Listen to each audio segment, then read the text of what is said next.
임마누엘 오순절교회는 캐네디안, 스페니쉬, 코리안, 차이니스, 캐리비안, 필리피노 등 그 외 다양한 문화를 가진 여러 민족들이 함께 모여 하나의 공동체를 이룬 초대 교회와 같은 모습을 회복한 교회입니다.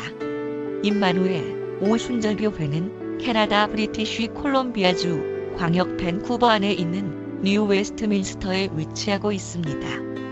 콜롬비아 스카이 트레인에서 내리시면 약 100m쯤 위에 위치하고 있으며 호스 스트레이트에서 오르막길 한 블록 위 오른쪽 붉은 벽돌 건물입니다.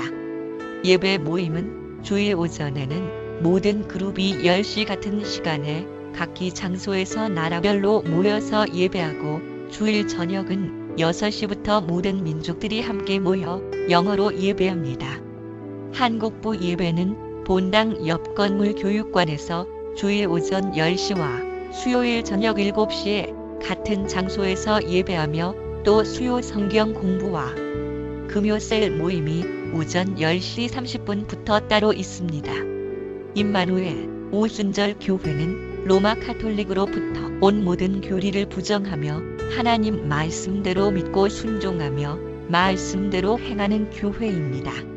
임마누엘 오순절 교회는 오직 주 예수 그리스도만을 유일한 참 신이시며 주 예수 그리스도는 완전한 사람이심을 믿으며 성경에서 사도와 제자들이 복음을 받아들인 사람들에게 행했던 것처럼 복음을 받아들인 사람들에게 즉시 성경대로 주 예수 그리스도의 이름으로 침례를 베푸는 교회입니다. 이 설교를 보고 신앙 상담을 원하시면 국가번호 1-778-846-7972로 연락 주시기 바랍니다.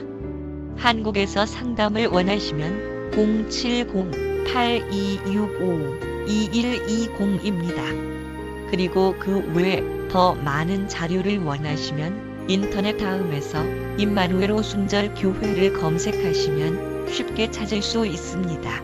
오늘 설교에 진리 되신 예수님을 발견하길 축복합니다. 골로새서 2장 4절에서 8절 말씀 한 목소리로 합독합니다. 시작. 내가 이것을 말하면 아무도 유혹하는 말로 너희를 속이지 못하게 하려 함이라. 내가 육신으로는 떠나 있으나 영으로는 여전히 너희와 함께 있어 너희가 질서 있게 행하는 것과 그리스도를 믿는 너희의 믿음이 굳건한 것을 기뻐하며 또 바라보느니라. 그러므로 너희가 주 곧 그리스도 예수님을 받아들였듯이 그렇게 그분 안에서 뿌리를 내리고 세워지며 가르침을 받은 대로 믿음 안에 굳게 서서 그 안에서 넘치도록 감사를 드리라. 어떤 사람이 철학과 헛된 속임수로 너희를 열악질 못하도록 조심하라.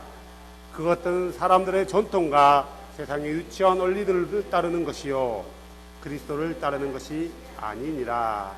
아멘. 자리 앉으시기 바랍니다. 왜 우리가 그리스도 예수 안에 뿌리를 박아야 되는가? 왜 우리가 그리스도 예수 안에 뿌리를 박아야 되는가에 대해서 같이 얘기를 나누려고 합니다. 오늘 단순히 6절에서 7절 말씀만 보면은 그 말씀으로 끝나요. 근데 왜 사도 바울이 6절에서 7절 말씀을 했는지는 그 전 구절과 그 다음 구절을 보면 정확히 나와 있습니다. 예수 안에 뿌리를 내리지 않으면은 잘못된 유혹하는 말과 이단과 헛된 철학과 잘못된 사람이 만드는 교리와 전통에 넘어간다는 거예요. 예수 안에 뿌리를 내리라고 하고 있는데 이 말씀을 하나하나 짚어보면서 우리가 왜 그래야 되는지 또 이 말씀이 무슨 의미인지 하나하나 새겨보기를 원합니다. 주께서는 우리에게 주신 교리는 딱 하나예요. 그죠? 주님께서 우리에게 주신 교리는 장로교 교리 따로 준 것도 아니고 감리교 교리로 따로 준 것도 아니고 신내교 교리로 따로 주는 것도 아니고 오순절 교리 따로 주는 것도 아니고 주께서 우리에게 주신 교리는 딱 하나예요. 성경 말씀. 사람들이 그 각자의 어떤 보는 눈과 시선으로 인해서 각자의 어떤 자기들이 주장하는 것에 의해서 자기들만의 교리를 만들어 놓고 이것이 진리다, 이것이 옳다. 그래서 지금은 그렇게 싸우지 않지만 불과 수십 년 전만 해도 장로교에서는 순복음 교회를 이단이라고 했고요. 또 침례교도 이단이라고 했고 굉장히 잘못됐다라고 서로 싸우다가 이제는 교인들이 이제 교단 자체가 무너진 거예요. 침례교 교인 따로 없고 장로 교인 따로 없고 어떤 사람은 장로교에서 출발했다가 순복음교에서 못 박는 사람도 있고 이게 무너져 버리는 거예요. 그래서 아무리 외쳐봐야 목사만 외치게 되는 거죠. 목사는 성도들을 너는 외쳐라 나는 아니다 그러는 거죠. 어느 정도 보편적으로 되어서 순복음을 이단이라고 하는 사람 없어요. 그래서 지금은 순복음이 장로교화 되어가고 있고 장로교가 오히려 순복음화 되어가고 어떤 니건 내 것이 없어지는 무너져 버린 거죠. 짬뽕 되어지는 거죠. 전에는 순복음 쪽에서나 성경교 쪽에서는 찬양할 때 드럼 치고 피아노 쳤잖아요. 장로교 쪽에서는 경건하지 못하다. 어떻게 하나님 앞에서 이렇게 경망스럽게 드럼 치고 기타 치고 그러냐. 오로지 오르가. 이게 경건하다고 한 거죠. 그래서 드럼 치고 막 그런 교회를 이단 교회, 사탄의 문화에 찌든 교회 그렇게 조롱하고 판단하고 정죄했단 말이에요. 근데 지금은 드럼 치지 않는 교회가 없어요. 정죄했던 사람들 다 드럼 쳐요. 하나님 말씀을 제대로 모르니까 뭐가 잘못되고 뭐가 경건인지를 모르는 거예요. 그냥 조용히 사랑하는 성도 여러분 하나님께서 축복하십니다 하면은 이게 경건이라 거룩이라는 거예요. 목사 되면은 목소리부터 깔더라고요. 내 동기들도 보면은 전도사 때는 박전도사 이러다가 목사 딱 박전도사 박 목사 목소리가 바뀌는 거예요. 목소리가 바뀌면은 거룩이냐? 거룩은 목소리하고 전혀 상관없다. 거룩이란 것은 내가 하나님 말씀을 듣고 믿고 그대로 지키는 게 거룩이지 그냥 박수 안 치고 이런다 해서 거룩 것도 아니고 열정적으로 찬양한다 해서 이것도 거룩이 아니다 이거예요. 내가 아무리 열정적으로 찬양해도 내가 그 말씀을 지키지 않는다면은 저는 자기 하나의 열심에 불과하는 거예요. 수많은 사람들이 대형 집회에 가서 얼마나 눈물 흘리며 그 앞에 무릎 꿇고 두 손 들고 찬양해요. 일명 이런 사람들을 가리켜서 은혜 받았다라고 얘기해요. 하지만 그가 그의 삶 가운데서 정말 주의 말씀대로 행하고 순종하냐 이거예요. 순종하지 않았다라면은 말씀과 동떨어진 삶을 산다면은 그는 하나의 쇼일 뿐이에요. 쇼는 좀 지나친 말이지만 그 감정에 복받쳐서 하나의 자기 열정적으로 찬양했던 거지 정말 주를 찬양하는 게 아니라는 거죠. 거룩은 경건은 어떤 두 손 들고 이렇게 한다 해서 이게 거룩이 아니고 경건이 아니고 그가 하나님 말씀을 듣고 그대로 믿고 순종하냐 이거예요. 이게 거룩이라면은 두 손 못 드는 지체장애는 뭐예요? 거룩이 없잖아요. 목소리를 못 부는 그는 뭐예요? 거룩이 없잖아요. 지체 장애인은 듣고 믿는 것밖에 못해요. 행할 게 없어. 뭘 행하요? 장애인. 뭘 행할 거예요? 행할 게 없단 말이에요. 그는 듣고 믿는 게 그게 거룩이에요. 사지 멀쩡하고 생각이 멀쩡한 우리는 뭐예요? 듣고 믿음으로 끝나나요? 아니요. 그 믿음이 믿음되게 하려면은 그 말씀을 행하는 거예요. 그래서 우리가 거룩하지 못하고 다시 말해서 그 말씀대로 행하지 못하고 순종하지 못할 때 우리는 두 가지 방향으로 떨어져요. 하나는 무지해져서 고집 부리게 되고요. 그냥 무조건 밀어붙이는 거예요. 무조건 아니야 하고 무조건 밀어붙이는 거예요. 두 번째로는 그런 사람들은 쉽게 넘어져요. 오늘 말씀도 그런 의미에서 얘기하고 있어요. 6절 말씀 보니까 이렇게 나와 있어요. 그러므로 너희가 주 곧 그리스도 예수님을 받아들였듯이 지금 이들은 이방인이에요. 골로새 교회는 유대인이 아니라 이방인이에요. 유대인이었나요? 이방인이란 말이에요. 그들은 주가 다른 신이었어요. 그들이 예수를 알기 전에는 다른 신이었단 말이에요. 그런데 사도 바울과 어떤 복음 전도자들의 복음을 받아들이고 그들이 주를 체인지한 거예요. 예수로. 그러면은 주를 예수로 체인지한 게 이방인이지만 유대인들은 체인지한 건가요? 아니, 유대인들은 체인지하는 게 아니에요. 그대로 그 주를 받아들인 거예요. 구약에 말씀했던 그 주를 그대로 받아들였는데 그 주가 누구다? 예수라는 거예요. 유대인들과 이방인은 복음 받아들인 게 달라요. 유대인들은 복음을요, 그대 가려져 있던 신비가 벗겨져서 정확히 알고 길을 찾아가는 것이고, 이교도들은 그들이 잘못 알았던 그들이 다른 신을 섬겼는데 그 신을 버리고 그 신을 예수로 체인지하는 거란 말이에요. 우리는 베일이 벗겨진 게 아니라 우리는 이교도였어요. 저와 여러분은 이교도, 이방인이란 말이에요. 구원에는 소망이 없는 사람이었어요. 우리에게는 이교도의 신, 유교적인 종교, 불교적인 배경 가운데서 그 신들을 버리고요, 샤머니즘적인 신들을 버리고 우리 예수로 체인지한 거예요. 여기 앉아있는 여러분들은 두 가지 다가 해당될 수 있어요.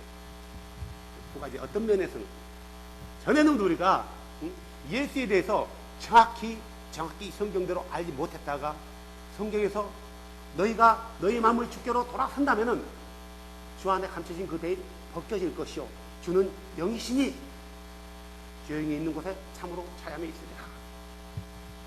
우리가 예수에 대해서 정확히 알면서 그 예수에 대해서 베일이 벗겨졌단 말이에요. 예수가 아들 하나님이 아니라 예수가 하나님 자신이라는 것을 우리는 믿게 됐단 말이에요. 뭘 통해? 성경을 통해서요. 그렇다면은 우리는 예수만을 주로 받아들인 거예요. 예수를 주로 받아들였다는 것은 믿는다는 거예요. 믿고 끝내라는 게 아니란 말이에요. 그 다음에 뭐라고 했어요? 예수를 주로 받은 사람들은 그분 안에서 걷대. 그분 안에서 걷는다는 게 뭘까요? 예수 함께 걷는 건가요? 예수님과 옆에, 예? 라이트. 오늘 6절, 7절 말씀은 어려운 말씀이 아니야. 다 포인트가, 핵심 포커스가 말씀이에요.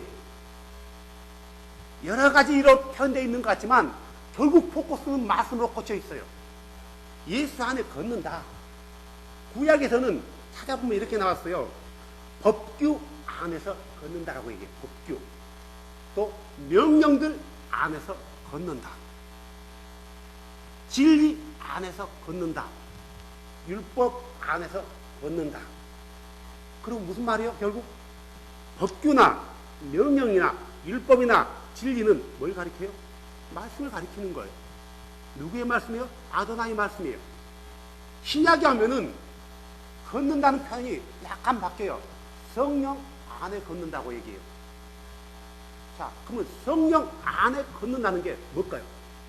내가 성령 안에서 걸어가는 걸 말하는 걸까요? 결국 성령 안에 걷는다는 것도 말씀 안에서 진리대로 행한다라는 거예요. 성령 안에서 걷는 불러 하고 병자를 일으킨다든가 이것을 말하는 게 아니란 말이에요. 그가 진리를 믿고 진리대로 행하냐 이거예요. 구약에 보면 이런 말이 나와 있습니다. 너희 중에 어떤 예언자가 일어나서 기적을 일으키거든 그가 우리가 전에 알지 못했던 다른 신을 숨기자 한다라면 우리 안에래요. 이스라엘 히브리 민족 안에 유대인 중에 그런 거짓 선지자가 나와서 뭘 한다고요? 기적을 일으킨대요. 이적을 행한대요. 그것을 보고 그가 자 우리가 전에 알지 못한 여호와 아도나이 말고 다른 신이 있는데 섬기자 하거든. 따르지 말고 그걸 뭐하고 불러쳐 죽이라. 그러니까 우리가 불러 해가지고 병든 자를 일으킨다 해서 그가 진리 안에 서 있는 게 아니란 말이에요. 그가 정말 진리 안에 서 있으면서 그를 행하는 것과 진리 안에 서 있지 않는 상태에서 능력을 행하는 것은 하늘과 땅 차이라는 거예요. 진리 안에 서 있는 가운데서 능력을 행하는 것은 그 능력이 누구로부터 온 거예요? 거룩한 영이신 아도나이로부터 온단 말이에요. 주 예수로부터 온단 말이에요. 근데 그가 진리로 서 있지 않는 상태에서 능력을 행하고 있는 거예요. 갖다 예수 이름만 붙여가지고 주의 이름을 부르면서요. 가톨릭이 그러잖아요. 주의 이름을 해요.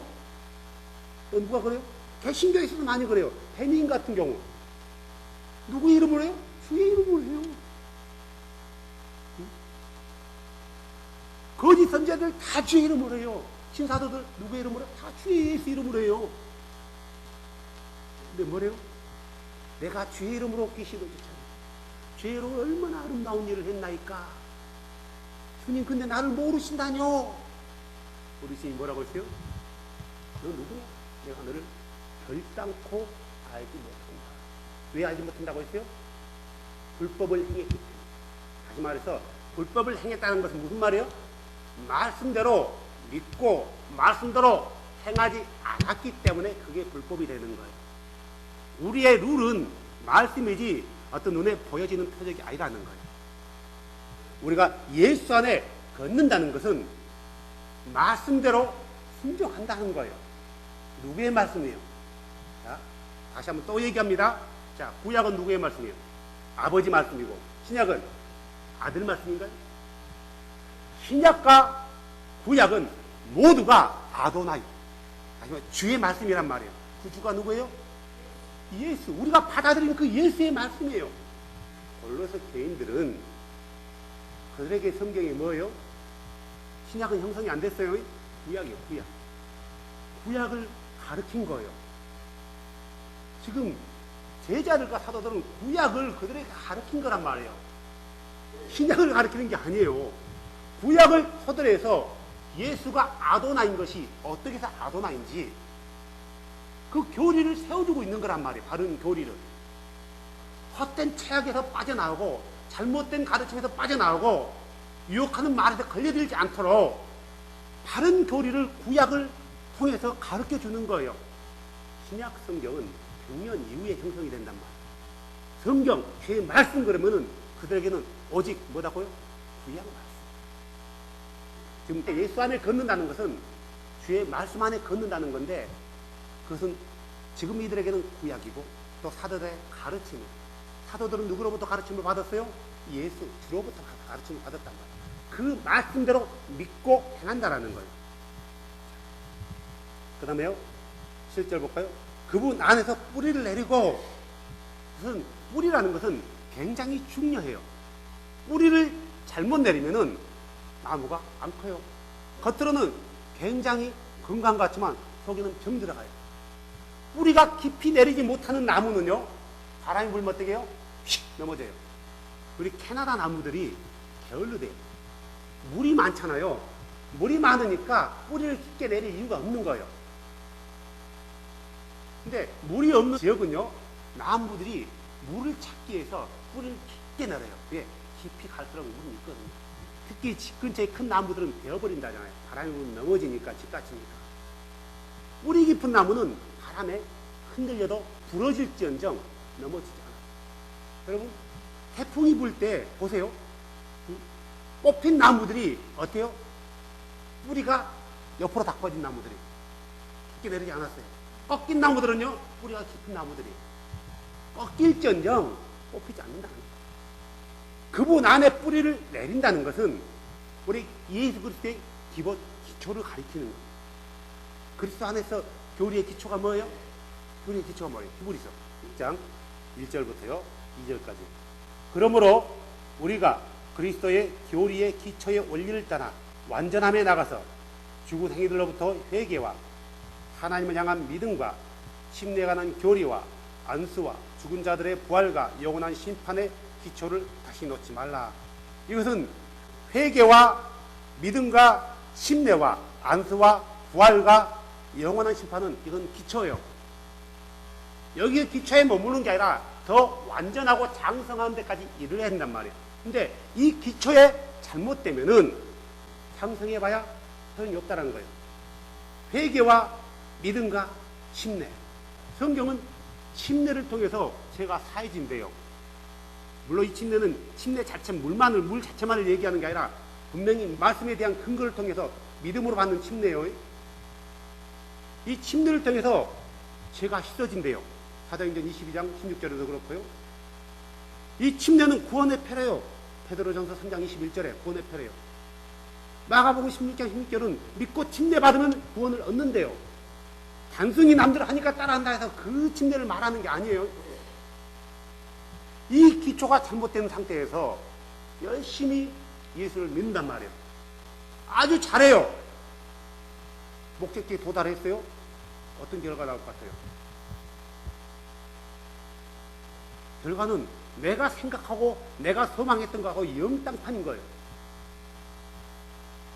결국 그가 기초를 잘못된 상태에서 아무리 열심히 하고 아름다운 일을 많이 했다 할지라도 그는 주의 심판대 앞에서 부딪혀가지고 내가 너를 알지 못한다라는 말을 들을 수 있다는 거예요.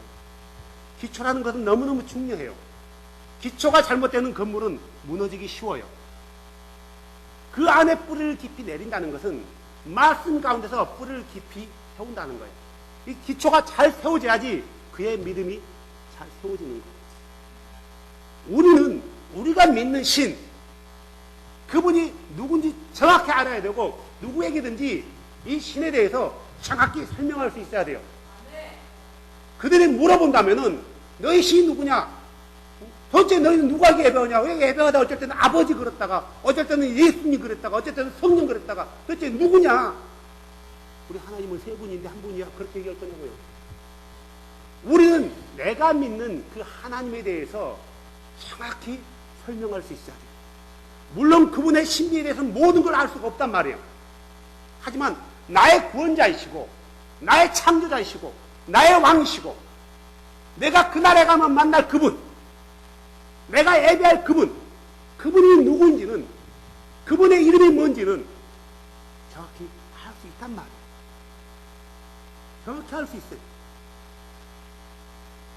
하지만 우리가 어떻게 그 영이신 그분이 육체를 가지고 왔는지, 어떻게 그분의 피가 모든 사람, 어느 세대의 모든 사람들까지 죄가 씻어지는지는 이것은 그리스도의 신비예요.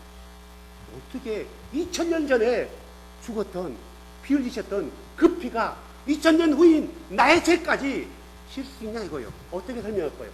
과학적으로 설명할 수 있어요? 설명이 안 되는 거예요. 어떻게 영이신 그분이 육체를 가지고 이 땅 가운데 인카네이션 할 수 있냐 이거예요. 설명이 안 되는 거란 말이에요. 이걸 가리켜서 하나님의 신비라고, 구속을 가리켜서 그리스도의 신비라 한단 말이에요. 복음의 신비라고 돼요. 그리스도의 신비. 이건 우리가 다 알 수 없지만 다만 우리를 구원하신, 우리를 위해서 피 흘리신, 다시 오시겠다고 약속하신, 너희를 과처럼 버려두지 않겠더라고 말씀하신, 영원히 함께 하겠노라고 말씀하신 그분에 대해서는 우리는 정확히 알 수 있어요. 근데 이걸 모른다면은 그는 기초가 잘못된 거예요. 무조건 믿어. 무조건 믿어. 무조건 믿으면 되는 거야. 기초가 잘못된 거예요. 어떤 사람들은 이래요. 무조건 믿으면 구원받습니다. 어떤 사람 반론을 제기하는 거예요. 무조건 믿는다고 구원받는 게 아니라 행함이 있어야 됩니다. 행함이 없는 믿음은 죽은 믿음이라고 했습니다. 두 개 다 맞아요. 믿음으로 구원받는 건 맞아요. 행함이 있어야 되는 건 맞단 말이에요. 근데 둘 다 어떻게 보면 틀린 거예요. 믿음이라는 것은 여러 가지 종류예요. 그죠? 내 자신의 주관적인 믿음이 있어요. 이걸 그렇게 소신 그러는 거예요. 소신. 다시 한번 얘기하지만 예수 아니어도 구원받을 수 있다고 말하는 조용기 목사나, 누구든지 착하게만 살면은 구원받습니다고 말하는 로버트 슐러라든가 빌리 그레하고, 가톨릭과 하나가 돼야 한다고 주장하고 있는 리고런이라든가, WCC를 앞장서고 있는 김사만 목사라든가, 이 모든 사람들이 자기가 천국 간다라고 절대적으로 확신하고 믿고 있어요. 그러겠죠? 지옥 간다고 믿겠어요? 예수 아니어도 구원받고 불교에도 구원 있다고 말하는 조영기 목사 자기 지옥 간다고 그런 고백했겠냐고요? 아니, 자기는 천국 간대요. 간대요. 말씀하고 동떨어진 얘기를 했단 말이에요. 오직 성경은 차나 다른 인간의 구원을 주실 이름 우리에게 준 적이 없다 했는데 이것을 사도행전 4장 12절 말씀을 부정했단 말이에요. 말씀을 부정한 거예요. 그래도 불구하고 그는 천국 간대요. 이건 믿음이에요. 어떤 믿음이에요? 자기의 주관적인 믿음이에요. 말씀에 근거하지 않는 믿음이란 말이에요. 많은 사람, 교회 다닌 사람이 예수에 대해서 정확히 몰라요. 하나님이 설명을 하면 그냥 무조건 믿어. 무조건 믿기만 하면 천국 가.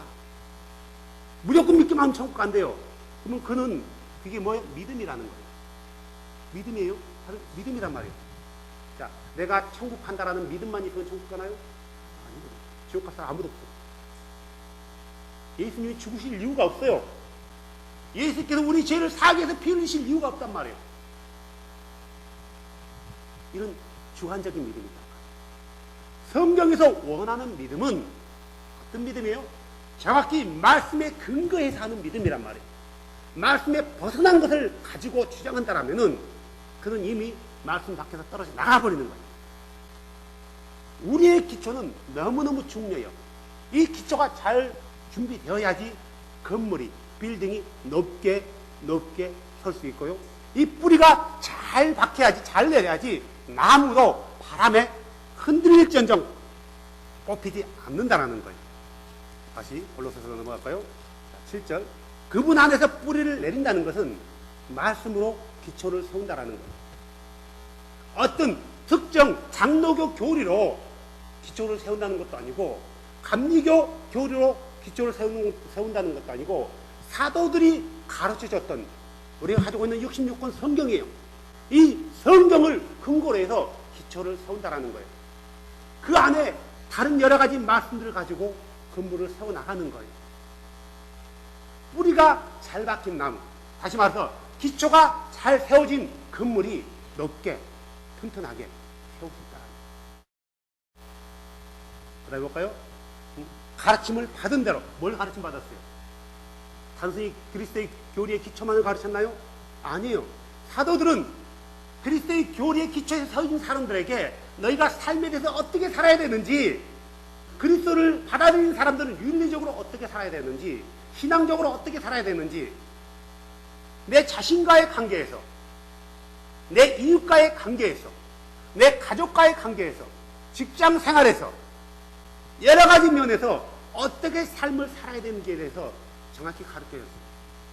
특별히 로마서 12장 보면은 이렇게 나와 있어요. 로마서 12장 2절 말씀. 그리스도를 예수로 받아들이는 사람들은 뭐라고 했어요? 너희는 이 세상에 동화되지 말고 오직 너의 생각을 새롭게 함으로 변화를 받아라 이거예요. 변화를 받는다는 것은 그리스도의 교리의 기초에 머물러 있는 것은 어린아이예요. 거기에 머물러 있지 말고 변화를 받으래요. 성장하래요. 하나님이 선하시고 받으실만 하며 완전하신 뜻이 무엇인지 입증하도록 하라. 어린아이가 자기 부모에게 할 수 있는 게 뭐예요? 재롱 떠는 것밖에 더 있어요? 그러겠죠? 근데 성장한 이런 사람들은 여전히 부모 앞에서 재롱 떨 거예요? 엉덩이 흔들면서 엄마 하면서. 때로는 어린애같이 쇼를 부를 수 있어요. 엄마 앞에서 짝짝 하면서 엄마한테 기쁨을 주기 위해서 이렇게 할 수 있단 말이에요.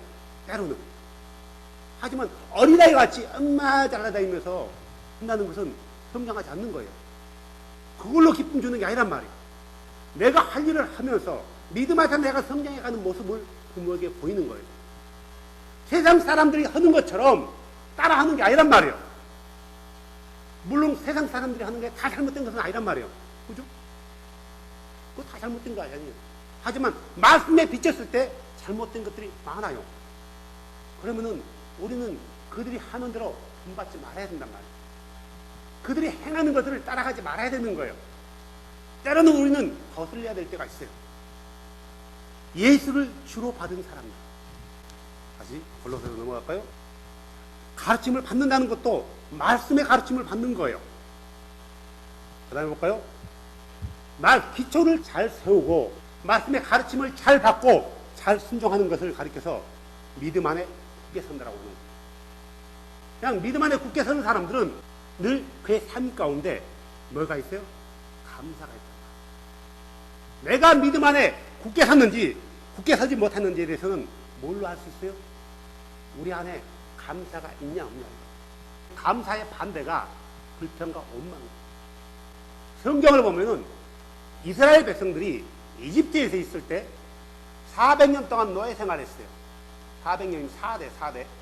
그래서 4대 동안 노예 생활하고 있는데 그들을 아도나이께서 10가지 재앙을 통해서 그들을 건져내요. 노예에서 해방했단 말이에요.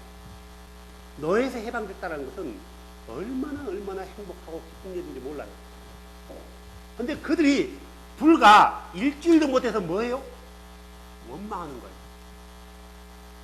그들이 홍해를 만났을 때 뒤에는 누가 쫓아왔어요? 이투 군사들이 쫓아왔단 말이에요. 아니 우리를 바닷물에 수장하려고 여기까지 데려왔느냐, 이 사막에서 죽이려고 데려왔느냐. 다시 돌아가자. 누구를 원망했어요? 모세를. 결국 성경은 모세를 원망하는 것은 모세 자체가 아니라 아도나이를 원망하는 거예요. 그들이 한 번은 물이 없다라고 목말라 죽겠다라고 원망했어. 목말라 죽겠다. 우리 여기서 목말라 죽이려고 데려왔냐? 물을 달라. 한 번은 그들이 이제 굉장히 먹는 게 탁한 거예요. 우리 먹을 걸 달라. 하나님께서 뭘 내려줬어요? 아침마다? 만나. 좀 있으니까 이것도 아니고 이거 고기 좀 달라. 뭘 했어요? 매출하기를 30일 동안 내렸단 말이에요. 그러나 그러면 그들이 뭐라고요? 또 원망.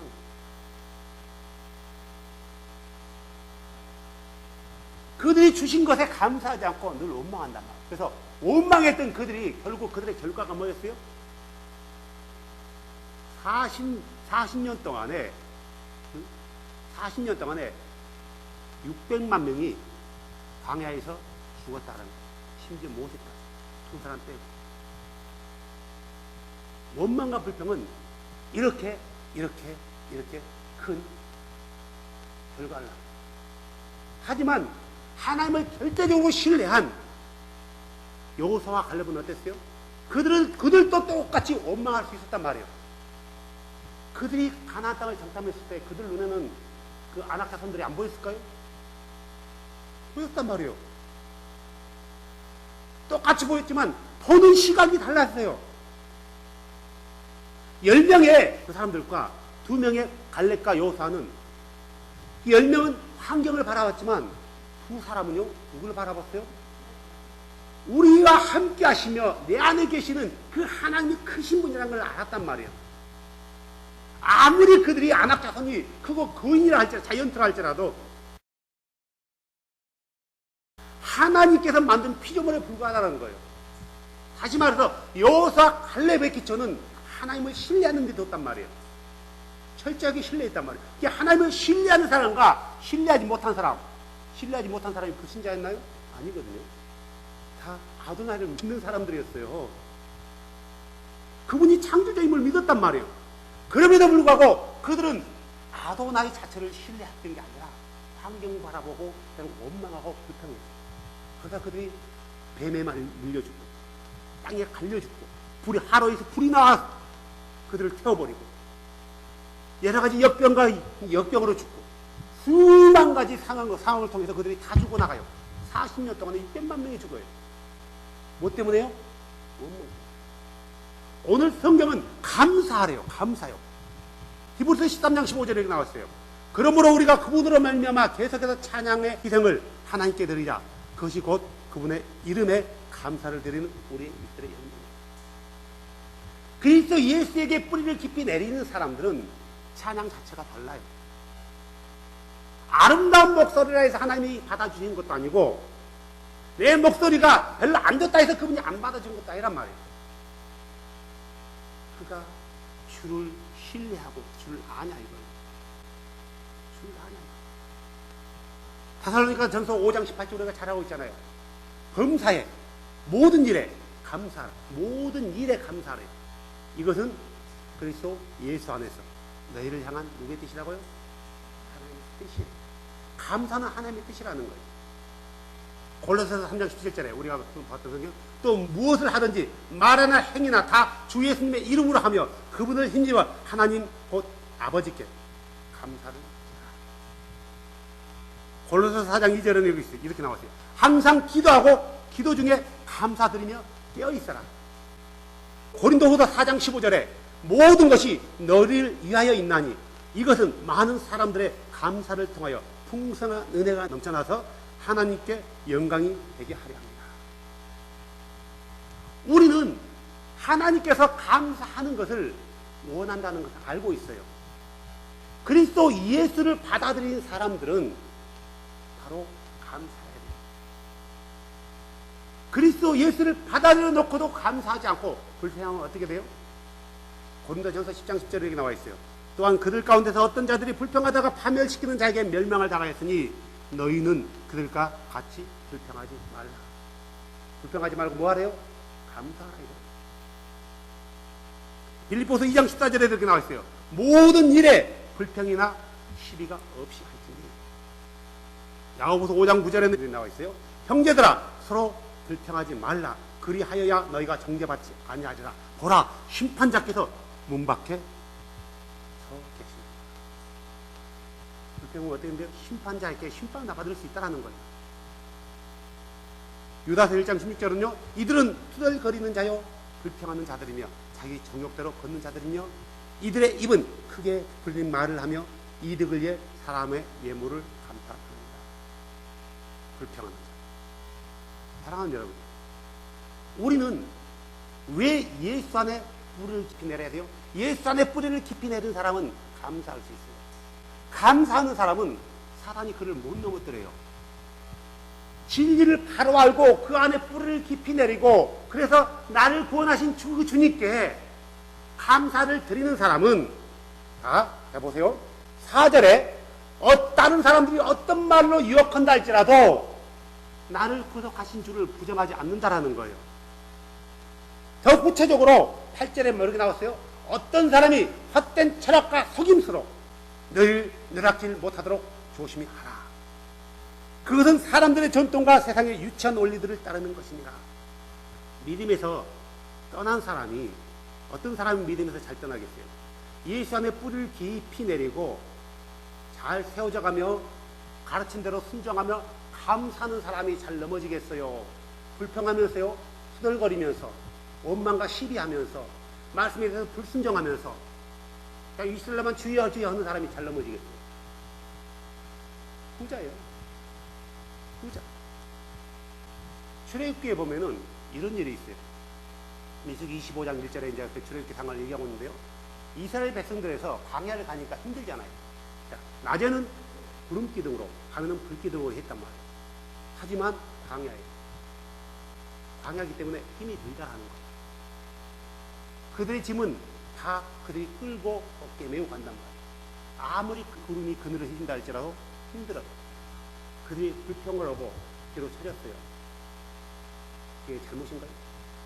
당연한 거 아니에요. 근데 하나님 보시기는 잘못이에요. 뒤로 처진 자들을요, 아말렉이 와서 쳐버리고, 불평하는 자들은 바로 그렇게 되더라고요. 우리가 불평하지 않으려면 말씀에 더 깊은 뿌리를 내려야 돼요. 불평하는 사람이 넘어지고요, 또 이단에 빠지고 그래요. 무식한 사람들은 차라리 어떤 면에서 좀 나을 수가 있어요. 무조건, 난 몰라, 무조건 나 얘기가 좋아하고 그냥 뿌리를 갖고 있는 사람도 있지만, 그것도 안 좋은 거예요. 알고 뿌리를 박아야지, 무조건 무턱대고 나 몰라, 무조건 나 교회만 있으면 돼, 예수만 믿으면 돼 하는 것은, 무조건 예수만 믿으면 되는 것은 이거는 잘못된 것 같아요.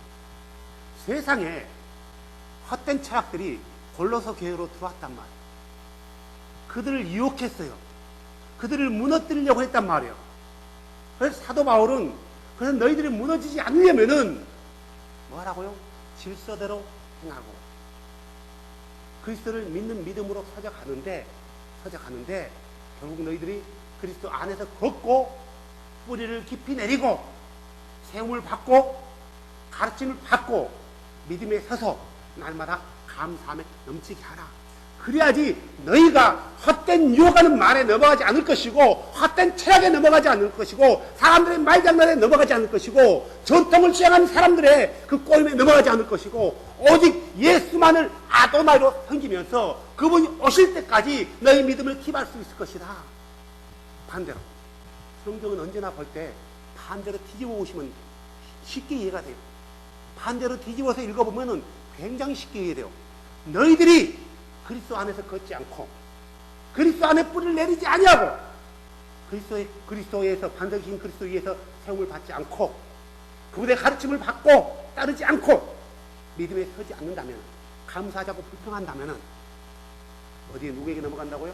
유혹하는 말과 헛된 철학과 사람들의 말장난에 넘어갑니다. 우리가 성경을 볼 때는 때로는 뒤집어서 봐야 된단 말이에요. 반대로 했을 때는 어떻게 되는가? 반대로 했을 때 어떻게 되는가? 가령 이런 거 똑같은 거예요. 바울아, 이제 왜 주지 않느냐? 일어나서 주의 이름을 불러 침례를 받고 내 죄를 씻어라 했단 말이에요. 반대로 해볼까요? 바울이 반대로 했어요. 일어나지도 않았어요. 죄 이름을 부르지도 않고 죄 이름을 침례를 안 받았어요. 뭐가 돼요? 어떻게 돼요? 제가 안 써요.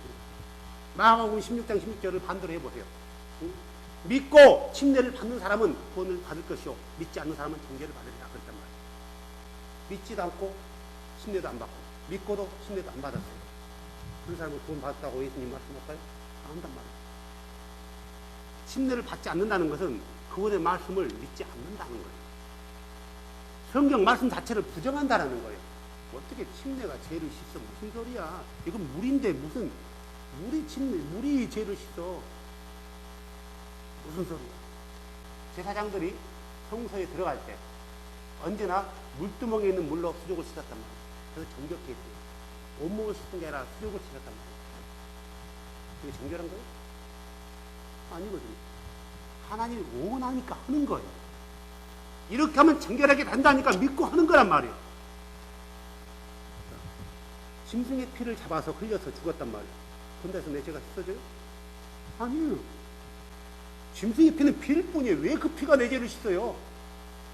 근데 왜 그렇게 했어요? 그렇게 하면은 아도네가 죄를 용서해 준다 하니까 그렇게 한 거란 말이에요. 짐승의 피 자체가 죄를 못 씻어요. 피는 피예요. 그분의 말씀에 이렇게 하면 이렇게 할 것이라고 했기 때문에 그 말씀이 그들을 경격해 하는 거지 짐승의 피 자체가 아니란 말이에요. 그들이 그 말씀에 순종하지 않고 짐승을 잡지 않는다면은 그들의 죄가 그대로 있는 거예요. 그래서 그 죄로 죽는 거예요. 침례 또한 마찬가지예요. 우리가 하나님 말씀을 제대로 순종해야 되는데 순종하지 못한 거예요. 많은 사람들이 사도 때부터 사람들을 유혹하는 말들, 사람들의 전통을 가지고 이교도의 풍습을 가지고 세상의 철학들, 얼마나 철학 말장난, 말 입김이 좋아요. 악복도 법입니다. 얼마나 멋있어요. 꼬라타스가 얘기했죠. 악복도 선생님 도망가십시오. 도망갑시다. 악복도 법입니다. 복부에 일어나시면 죽잖아요. 얼마나 멋있어 보여. 근데 죽었어. 근데 어떻게 됐어요? 죽을 때는 멋있게 죽는 것 같았잖아요. 근데 그는 지옥 갔어요. 지옥 간 거란 말이에요. 내가 그가 지옥 가서 기쁜 게 아니라 그가 예수를 믿지 않았단 말이에요. 헛된 철학들이 교회 안에 많이 들어와요. 이 철학을 가르쳐 영지주의 그런단 말이에요. 영지주의. 때로는 그노시스 그래요. 여기 가르쳐 헬라 철학 그래요. 초창기 헬라 철학을 얼마나 부정했어요. 그노시스를 부정했단 말이에요. 이들은 이혼론을 주장했어요. 초창기에는 육은 악하고 영은 선하다. 육은 함불로 해도 돼 해가지고 방탈 술 먹고 또 장녀들하고 막 노닥거리고 육은 함불로 했단 말이에요. 영만 거느리면 된대. 이 이교 정부에서도 영과 육이 있고 기독교 안에서 영과 육이 있단 말이에요. 그러니까 믹싱시키기 좋죠. 그래서 사도들이 죽고 난 다음에 이거에 심각한 철학이 교회 안에 들어온단 말이에요. 헬라 철학 중에서 가장 헬라 철학을 교류를 잘 세우는 사람이 플라톤이에요. 이 플라톤의 사상을 잘 받아들여서 기독교에 가지고 들어온 그 철학을 신플라톤 그런단 말이에요. 많은 사람들의 제자가 죽고 나니까 이 이교도의 헛된 철학 신플라톤을 교회로 가지고 들어와요. 성경 사전 찾아보면 플라톤의 신플라톤 철학 사상을 잘 교회로 접목시켰다라고 나와요. 어거스틴이라든가 오리겐이라든가 어떤 클레멘트라든가 이런 사람들. 웃기는 거죠. 성경에서 그렇게 비판했는데 그들 또한 그렇게 말한 그들 또한 플라톤 철학을 비판해요. 그러면서 이것을 잘 정화해가지고 교회로 들어와요. 자, 교회로 들어왔어요. 이 성경 골로새서만 끝난 게 아니라 골로새 세대 사람들이 죽고 그 후대 사람들, 말씀 안에 뿌리를 깊이 내리고 있는 사람들과 뿌리를 내리지 못하고 있는 사람들, 비슷한 것이 오니까 같은 건 줄 알고 대부분의 사람이 90% 이상이 넘어갔단 말이에요. 헛된 철학이에요. 하나님이 셋이야. 하나님이 셋이야. 아버지 있고 아들 있고 성령 있잖아. 그러네? 하는 거죠. 말씀의 뿌리를 깊이 내리지 못하면은 바로 이렇게 넘어간단 말이야. 아니야. 그게 물에 잠기는 게 중요한 게 아니라 그 마음이 중요한 거야. 마음이 중요하지. 물에 잠기는 게 중요해. 응? 형식은 중요하지 않아. 이 믿음이 중요하지. 그래. 네가 상황에 대해서 물에 못 들어가면 머리에 뿌리지 마. 부어도 괜찮아. 성경은 그렇게 가르치지 않았다라는 거야. 비슷하게 논리적으로 철학적으로 얘기하니까 그들의 말장난에 넘어가지 않을 수가 없는 거야. 하지만 말씀의 뿌리의 기초를 깊이 세운 사도들은 어떠 있어요? 사도들 중에서 넘어간 사도들이 있어요. 헛된 철학에 넘어간 사도들이 어디 있냐고요? 아무도 없어요. AD 100년 전까지 제자들 중에서도 헛된 철학에 넘어간 제자들이 없다면 제자들은 있네요. 니골라 같은 거. 니골라는 누구예요? 초대교회 7 미니스터리, 우리가 7 집사 중 7 집사라지만 그 집사 중 한 명이에요. 새로운 당을 세웠어요. 니골라가 누구에 뭐에 넘어가요? 철학에 넘어가요. 알렉산더 후메네. 이 사람들도 제자들이었단 말이에요. 부활이 지나갔다라고 가르쳤단 말이에요. 요한서에도 봐도, 요한서신에 봐도 요한 사도가 뭐래요? 복음을 전한 자들 핍박했던 사람이 있어요. 더리베어론가요? 그들은 제자였어요. 그런데도 잘못된 철학에 넘어갈 수 있었단 말이에요. 우리가 잠시라도 방종하면 나는 목사니까, 나는 다 된 것 같아 라는 순간 넘어갈 수 있다는 사실을 잊어버리면 안 된단 말이에요. 지금은 얼마나 많은 잘못된 교회 풍습들이, 교회 풍습과 어떤 교리들이 있어요. 풍습만 봐도 그래요. 가톨릭에서 오는 모든 교리들, 우리가 잘 아는 풍습 중에서도 뭐죠? 알파 코스요? 캐톨릭 수도원에서 오는 거란 말이에요. 트리아디어스, 캐톨릭 수도원에서 지낸 거예요. 전도쿠파. 그래서 잘못된 사상을 가지고 있는 사람이 만들었단 말이에요. 살짝 바꿔버렸죠. 성경대로 하지 않았어요. 사형리, 빌브라이트. 영접하면 구원받는데요. 얼마나 잘못된 풍습들이 교회 안에 들어왔어요. 교리도 마찬가지예요. 사람을 넘어뜨리는 것 세워놓고, 물론 성령이 임하면은 그 강권적인 힘 때문에 넘어질 수 있단 말이에요. 근데 세워놓고 인력을 샥 해가지고 장풍 나가는 것도 아니고. 사도들은 그런 거 하지 않았어요. 하지만 사람들은 그런 걸 좋아해요. 말씀보다도 그런 걸 좋아한다면, 보여지는 쇼를 좋아한단 말이에요. 저도 보시잖아요. 대굴대굴 보다니, 핫뜨거. 드럼통 굴러다니는 것처럼. 오늘 보셨죠? 정말요? 이런 것들. 손에 금가루 내려오고, 금이빨 바뀌는 거. 이게 복음하고 무슨 상관이 있어요? 이런 게 말씀에 있어요? 없어요? 없어요. 성경에는 어느 사도도 지옥에 갔다 왔다. 그런 게 없어요. 요즘 지옥 갔다 온 사람 얼마나 많은지 아세요? 성경에 어느 사도도 부활 이후에 예수님을 본 적이 없단 말이에요. 영으로 인했지. 말씀만 들었지. 예수님이 등에도 폈대요. 손잡고 갔대요. 품에 안겼대요. 성경에는 없어요. 그런 게. 어느 사도도 예수님을 따라온 사도가 없단 말이에요. 그런데 봤대. 등에 업혔대. 자기는 지옥 관광까지 갔다 왔대요. 관광 가이드가 누구였어요? 예수님. 그럴싸하잖아. 이런 잘못된 것들이 얼마나 지금 우리 가운데 많이 있는지 몰라요. 말씀을 모르니까, 예수를 모르니까 사람들이 그래 적어도 예수 얘기 하네하고 넘어간단 말이에요. 그걸 믿는다 해서 지옥 가는 부분은 아니지만 계속 그걸 따라가면 어떻게 될 것 같아요? 말씀에서 떠나버리는 거예요. 말씀이 없는 것을 따라가는 것은 위험해요. 하나님은 이 성경 66권에 제한받지 않는단 말이에요. 성경 66권 자체가 중요한 게 아니라 하나님 말씀이 중요해요. 무슨 말인지 아세요? 하나님은 이 말씀 66권에 제한받지 않는단 말이에요. 이 말씀 밖에서도 얼마든지 이 말씀보다 더 큰 일들을 할 수 있단 말이에요. 그분은 우리 아도나이에요. 창조자란 말이에요. 하지만 이 말씀만 가지고도 충분해요. 근데 사람들은 이 말씀 가지고 부족하다 이거예요. 그래서 뭐예요? 더 큰 쇼들을 보이는 거예요.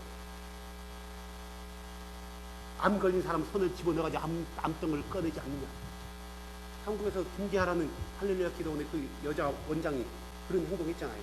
성경에 어느 사도가 손에 집어넣어가지고 병들을 끄집어냈어요? 누가 했냐고요? 안 했어요. 그들은 예수 이름으로 명령하고 기도했을 뿐이에요. 기름 바르고요. 본인은 쇼를 하는 거예요. 그러니까 이렇게 많은 것들을 보면은 사람들이 쉽게 넘어간단 말이에요. 근데 성경에는 그런 게 없다. 우리가 예수 안에 뿌리를 깊이 받고 잘 세워져 나간다면은 그런 헛된 이상한 눈에 보이는 쇼 때문에 우리의 믿음이 흔들리지 않는 거예요. 내가 지금 병이 걸려 힘들어요. 근데 저쪽에서 그런 일들이 벌어지고 있어. 비가 오니까 막 암이 걸려 암덩을 끄집어내는데 실제로 막 피가 절절 나게끔 예수 이름으로 끄집어내는데 근데 그 성경이 있어 없어요? 없어요. 내가 말씀에 뿌리 깊이 세웠으면은 차라리 내가 이 암으로 죽을지언정 그런 데 가서 치료받지 않는단 말이에요. 말씀에 뿌리가 안 되는 사람은 그래도 저기서 예수 이름을 하니까 한번 가보지. 그러면 그때부터는 자기가 경험한 게 말씀보다 우선이 돼버리는 거예요. 내가 치료받았지 않느냐. 그가 예수 이름으로 했다. 치료받았지 않느냐. 치료받은 게 중요한지 그가 예수 이름으로 했다는 게 중요하지 뭐가 중요하냐고. No. 그가 말씀에 없는 것을 당한 거예요. 성경은 어느 사도도 그렇게 한 적이 없어요. 사랑하는 여러분, 우리 주변에 돌아보면은 이상한 교리와 이상한 풍습과 이상한 영성들이 얼마나 많이 있는지 몰라요. 거짓 사도와 거짓 선지자들이 와가지고 얼마나 우리 많은 주변에서 우리 영혼을 노략질하려는 혼의 사냥꾼들이 많단 말이에요. 동성연애도 죄가 아니다라고 주장하는 목사들도 많고 동성연애를 어우하는 목사들도 많단 말이에요. 그들이 예수 얘기 안 해요? 예수 얘기해요. 그들이 기도할 때 누구 이름으로 해요? 예수 이름으로 해요. 그런데 그들은 말씀을 떠났어요. 버렸단 말이에요. 어제 우리 아내하고요 유튜브 봤는데 요즘 한국교회가요 예배 드릴 때 노래방 기기 넣고 예배 드려요. 노래방 기기 있잖아요. 노래방 아시죠? 노래방 반주기를 넣고 일반 노래는 이 대중가요는 빼고 거기다 찬양을 집어넣는 거예요. 노래 보니까 무슨 교회인지 모르겠지만 여자 한 나이 먹은 사람들 나와가지고 6명 정도 나와가지고 앞에 섰는데 다 폼이 달라.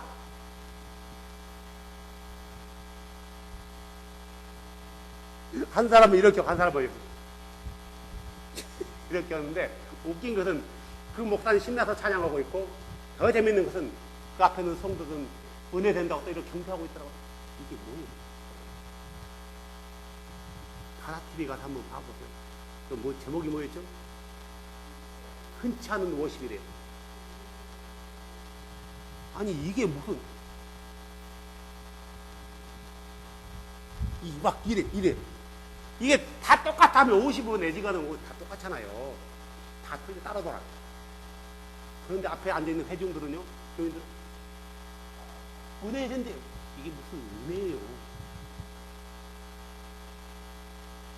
자기 마음대로 하는 거예요. 이게 50원. 사랑하는 여러분, 우리가 알고 하나님을 예배하고 알고 찬양하고 제대로 된 서비스를 하나님이 받기를 원하지 그런 뽕짝 틀어놓고 노래방 기기 틀어놓고 그에 맞춰가지고 노래방가 다를 거 뭐 있어요? 그 한 가지 잘못된 게 아니라 웃기더라고. 어떤 모습을 보니까 막 완전히 그 여자 한 명이 나와가지고요 막 로봇 춤추고 더 쓰려니까 막 이래가지고 보셨어요? 봤어요? 저희가 난리가 아니에요. 무조건 찬양만 하면 예수 이름은 나면 그게 찬양이라 하는 거예요. 우리가 바른 믿음 안에 서 있지 않는다면 우리를 공격하려는 사람의 유혹들은 굉장히 많아요.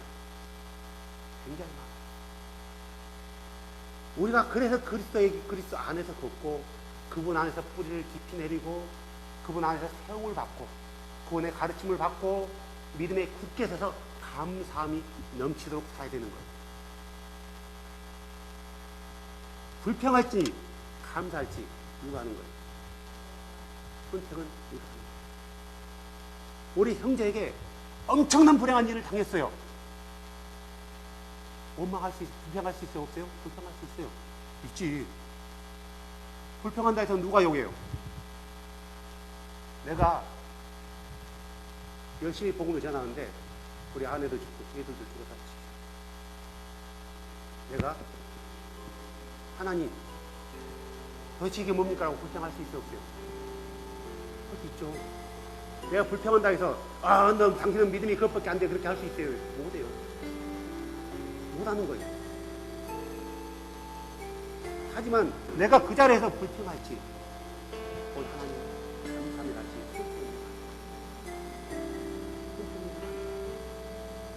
믿음에 굳게 서 있는 사람들은 감사함으로 나갈 것이고 대충 뿌리를 받고 내린 사람들은 불평으로 나갈 것입니다. 하지만 그 결과는 엄청난 것을 가지고 온다는 걸 잊지 마십시오. 사랑하는 여러분, 다시 한번 본문 말씀을 읽어봅시다. 골로새서 2장 6절 마치고 시작. 그러므로 너희가 주 곧 그리스도 예수님을 받아들였듯이 그렇게 그분 안에서 걷되 그분 안에서 뿌리를 내리고 세워지며 가르침 받는 대로 믿음 안에 굳게 서서 그 안에서 넘치도록 감사를 드리라. 아멘.